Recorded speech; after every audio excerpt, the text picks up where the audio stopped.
మా latest videos కోసం మా ఈ తెలుగు న్యూస్ ఛానల్ సబ్స్క్రైబ్ చేసి గంట సింబల్ యాక్టివేట్ చేసుకోండి. రేపే సంకటహర చతుర్థి బుధవారంతో కలిసి వచ్చింది. ఇలా కలిసి రావటం చాలా విశేషం. ఆంధ్రమానం ప్రకారం ప్రతి మాసంలో కృష్ణపక్షంలో వచ్చే చవితిని సంకటహర చతుర్థి అంటారు. ఈ రోజున వినాయక పూజ చేస్తే సర్వ విఘ్నాలు తొలగతాయని నమ్మకం. గణేశ పురాణంలో అనేక కథల రూపంలో సంకష్టహర గణపతి వ్రతాచరణ వలన కలిగే లాభాలు వివరించారు. ఆ ప్రకారం సంకటహర చతుర్థి వ్రతం చేస్తే పుత్ర సంతాన ప్రాప్తి, బ్రహ్మహత్య పాతక నాశనము, వికలాంగ దోష నిర్మూలనము, రాజ్య ప్రాప్తి, కుజదోష నివారణము, క్షయవాది నివారణము, బానిసత్వ విముక్తి, క్రోధోపనయనము, అకాల మృత్యుహరణము, వ్యాధి నివారణము, జ్ఞాన ప్రాప్తి, మహిమ, నష్ట వస్తు ప్రాప్తి, మనోఅభిష్ట సిద్ధి, యుద్ధ విజయము, గురు అనుగ్రహము, ఇంద్రియ పటుత్వము మొదలైనవి అనేకం ప్రాప్తిస్తాయి. అయితే నేటి కాలంలో వాటన్నిటి అవసరం కూడా చాలామందికి లేదు. అందుకే సాధారణంగా ఈ వ్రతాన్ని వివాహాలకు ఆటంకాలను తొలగించేదిగా, సంతానాన్ని ప్రసాదించేదిగా, దూరమైన బంధువులను తిరిగి కలిపేదిగా, జాతక దోషాలను పోగొట్టడంలో సాటిలేనిదిగా తెలియజేస్తూ ఉంటారు. వినాయకుడు జ్ఞానము, బలము, ఐశ్వర్యము, సుఖము, అదృష్టములను ప్రసాదిస్తూ ఉంటాడు. తన భక్తుల కష్టాలను తొలగించేవాడు. పిల్లల పురోగతిని కోరుకునేవారు. సంకష్టహర చతుర్థి రోజు ఏదైనా గణేష ఆలయానికి వెళ్ళి పిల్లలు, ముఖ్యంగా ఆడపిల్లల చేతితో నువ్వులను దానం చేయించండి. ఇలా చేస్తే గణపతి అనుగ్రహం వల్ల జీవితంలో పురోగతి, విజయాలు లభిస్తాయి. కుటుంబంలో ఆనందము, శాంతితో పాటు సంపద పెరగాలనే కోరిక ఉంటే సంకష్టహర చతుర్థి నాడు వినాయకుడికి వెండి గిన్నెలో జాజికాయ, లవంగము, తమలపాకులు సమర్పించండి. మీ పని విజయవంతమవుతుంది. సంకష్టహర చతుర్థి రోజున పూజా సమయంలో గణేశుడికి నెయ్యి దీపం వెలిగించాలి. నెయ్యి దీపం వలన గణేశుని అనుగ్రహంతో ఐశ్వర్యము, సంతోషము కలుగుతాయి. ఐశ్వర్యం కూడా పెరుగుతుంది. వృత్తిలో పురోగతి, ప్రమోషన్ కోరుకునేవారు సంకష్టహర చతుర్థి రోజున గణపతిని ధ్యానిస్తూ అష్టముఖి రుద్రాక్షలను ధరించాలి. ఏదైనా సమస్యతో బాధపడుతూ ఉంటే సంకష్ట చతుర్థి రోజున నువ్వుల లడ్డూలను చేయించండి. గణేశుని పూజించే సమయంలో ఆ లడ్డూలను నైవేద్యంగా సమర్పించి ప్రసాదంగా తీసుకోండి. మీ సమస్య ఖచ్చితంగా పోతుంది. అప్పుల ఊబిలో చిక్కుకొని ఆర్థిక పరిస్థితి మరీ దారుణంగా ఉంటే సంకష్ట చతుర్థి రోజున పూజా సమయంలో రుణ విమోచన గణేశ స్తోత్రాన్ని పఠించండి. ఇంకా ఏదైనా సమస్య మిమ్మల్ని చుట్టుముట్టినట్లయితే దాని నుండి బయటపడడానికి ఆచారాల ప్రకారం సంకష్ట చతుర్థి రోజు ఉపవాసం ఉండండి.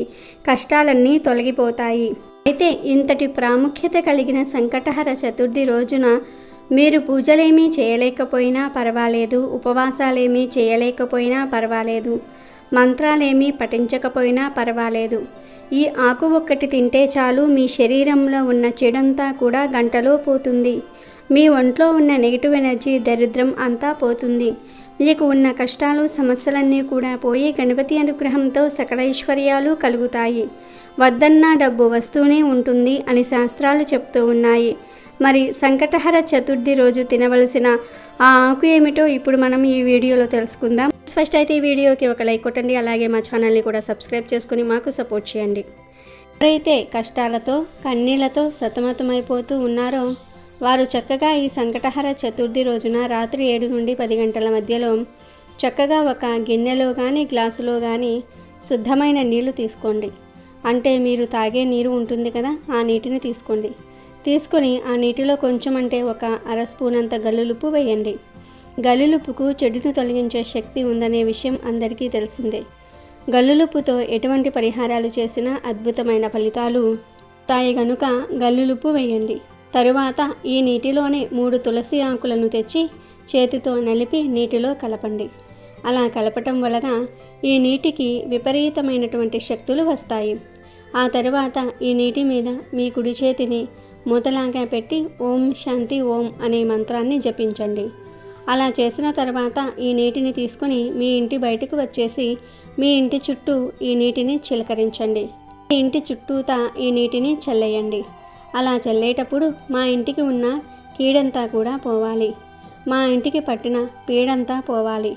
మా ఇంట్లోని చెడంతా పోవాలి. కష్టాలు కన్నీళ్ళు అన్నీ పోవాలి. అందరిలాగా మేము కూడా సంతోషంగా ఉండాలి అని మనసారా సంకల్పం చెప్పుకోండి. మనసులో సంకల్పం చెప్పుకుంటూ ఈ నీటిని ఇంటి చుట్టూ చల్లండి. అలా చల్లేసిన తర్వాత ఇక మీరు మీ ఇంట్లోకి వెళ్ళిపోండి, అంతే. ఈ పరిహారాన్ని ఖచ్చితంగా రాత్రి 7 నుండి 10 గంటల మధ్యలో మాత్రమే చేయాలి. పగటిపూట అస్సలు చేయకూడదు. ఈ చిన్న పరిహారం చేయటం వలన మీకు ఉండే కష్టాలు కన్నీళ్ళు బాధలు ఆటంకాలు సమస్యలు అన్నీ కూడా తొలగిపోతాయి. అప్పులు కూడా తీరిపోతాయి. వద్దన్నా ఆగకుండా ధనం వస్తూనే ఉంటుంది. కనుక మీరు కూడా రేపు సంకటహర చతుర్థి రోజు ఇంట్లో ఈ నీటిని చల్లండి. శుభ ఫలితాలను పొంది సంతోషంగా జీవించండి. దేవతలందరిలో తొలి పూజ అందుకునేది వినాయకుడు. పూజ శుభకార్యం ఏదైనా సరే ముందుగా వినాయకుడిని పూజించిన తర్వాత మిగతా పూజ మొదలు పెడతారు. మానవుల కష్టాల నుండి గట్టెక్కించేది సంకటహర చతుర్థి వ్రతం. గణపతికి అత్యంత ప్రీతిపాత్రమైన తిథులలో ప్రధానమైనది చవితి తిథి. అయితే ఈ చవితి లేదా చతుర్థి పూజను 2 రకములుగా ఆచరిస్తారు. మొదటిది వరద చతుర్థి, రెండవది సంకష్టహర చతుర్థి. అమావాస్య తర్వాత వచ్చే చతుర్థి రోజున చేసే వ్రతమును వరద చతుర్థి అని, పౌర్ణమి తర్వాత వచ్చే చతుర్థి రోజున చేసే వ్రతమును సంకష్టహర చతుర్థి లేదా సంకటహర చతుర్థి వ్రతం అంటారు. ఇందులో వరద చతుర్థిని వినాయక వ్రతంగా వినాయక చవితి రోజున ఆచరిస్తారు. సంకటములను తొలగించేది సంకటహర చతుర్థి. సంకటహర చతుర్థి రోజున వినాయకుడిని పూజించటం వల్ల సకల కోరికలు నెరవేరుతాయి. అందరికీ వినాయకుడు మొదటి ఆరాధ్య దైవంగా ఉంటాడు. ప్రతి నెల పౌర్ణమి వెళ్ళిన 3-4 రోజుల్లో సంకటహర చతుర్థి వస్తుంది. ఈ సంకటహర చతుర్థి అంటే గణపతికి ఎంతో ఇష్టం.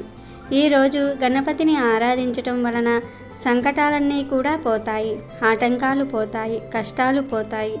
ఈ సంకటహర చతుర్థి అన్న పేరులోనే ఉంది సంకటాలను హరించే చతుర్థి అని.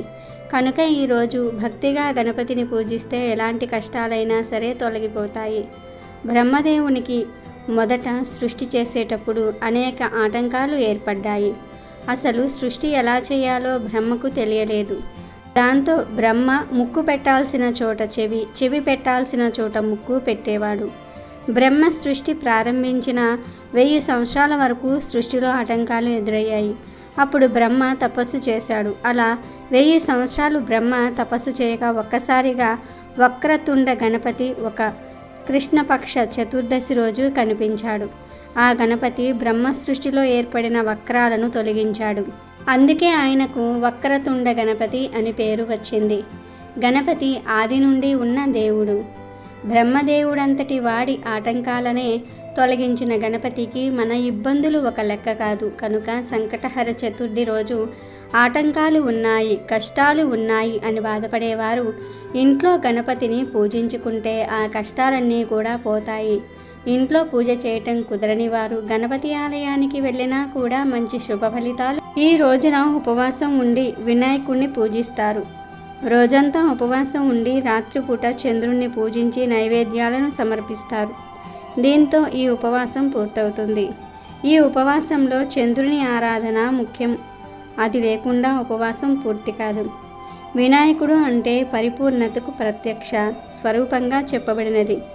వినాయకుడు తన భక్తుల జీవితాలలో అవాంతరాలను తొలగించటమే కాకుండా సరైన మార్గంలో పయనించుటకు మార్గనిర్దేశ చేయగలిగిన వాడని భక్తుల ప్రగాఢ విశ్వాసం. వినాయకుడిని 2 భార్యలు సిద్ధి బుద్ధి ఉన్నారు. బుద్ధిని రీతిగా కూడా కొందరు పిలుస్తూ ఉంటారు. ఇక్కడ బుద్ధి శ్రేయస్సును సూచిస్తే సిద్ధి విజయాన్ని సూచిస్తుంది. వినాయకునికి శుభ లభ అనే 2 కొడుకులు కూడా ఉన్నారు. ఇక్కడ రిధి సంతానమైన శుభుడు మంచికి పేరు ప్రఖ్యాతలకు చిహ్నంగా సూచింపబడితే సిద్ధి కుమారుడైన లభుడు లాభానికి చిహ్నంగా ఉంటారు. అందుచేతనే ఒక్క వినాయకుడిని పూజిస్తే అన్నింటా విజయములు పొందవచ్చునని భక్తుల ప్రగాఢ విశ్వాసము. తద్వారా ఎటువంటి కార్యాన్ని చేపట్టినా మొదట వినాయకుని పూజ చేయటం హిందువుల ఆనవాయితీగా ఉంది. తద్వారా ఎటువంటి ఆటంకములు లేకుండా పనులు పూర్తవుతాయని భక్తుల నమ్మకం. అటువంటి వినాయకుడికి సంకటహర చతుర్థి అంటే ఎంతో ఇష్టం. నిజానికి ఈరోజు ఏం చేసినా చెయ్యకపోయినా ఒక వ్యక్తి లేదా ఒక జీవిని ఆనందింపచేస్తే చాలు గణపతి ప్రసన్నమవుతాడు అని పండితులు చెప్తూ ఉన్నారు. ఎందుకంటే గణపతి ఆనందానికి కారకుడు. మీరు ఏ జీవినైనా ఆనందింపబరిస్తే గణపతి మీకు ఆనందాన్ని కలుగజేస్తాడు. ఈరోజు అవసరంలో ఉన్న వారికి హెల్ప్ చేయాలి. మూగ జీవాలకు ఏదో ఒక ఆహారం పెట్టాలి. ఆవులు, కుక్కలు, కాకులకు ఆహారం పెడితే చాలా మంచిది. ఇక ఎంతో పవిత్రమైన ఈ సంకటహర చతుర్థి రోజున ఇంట్లోని ఆడవాళ్ళు పాలు పోసి వండే కూరలు వండాలి. అంటే సొరకాయ, బీరకాయ, పొట్లకాయ, ఆనపకాయ, ములక్కాయ లాంటి కూరలు వండాలి. ఈరోజు ఇలా పాలు పోసిన కూరలను మాత్రమే తినాలి. ఈ సంకటహర చతుర్థి రోజు పాలు పోసిన కూరలు తింటే చక్కటి ఆరోగ్యం లభిస్తుంది. ఈరోజు అందరూ పాలు పోసి వండే కూరలనే తినండి. అలా తింటే మీకే మంచి జరుగుతుంది. కనుక ఈరోజు ఆడవారు పాలు పోసి వండే కూరలను వండండి. అందరూ ఈరోజు పాలు పోసిన కూరలనే తినండి. అలా తినటం వలన చక్కటి ఆరోగ్యం లభిస్తుంది.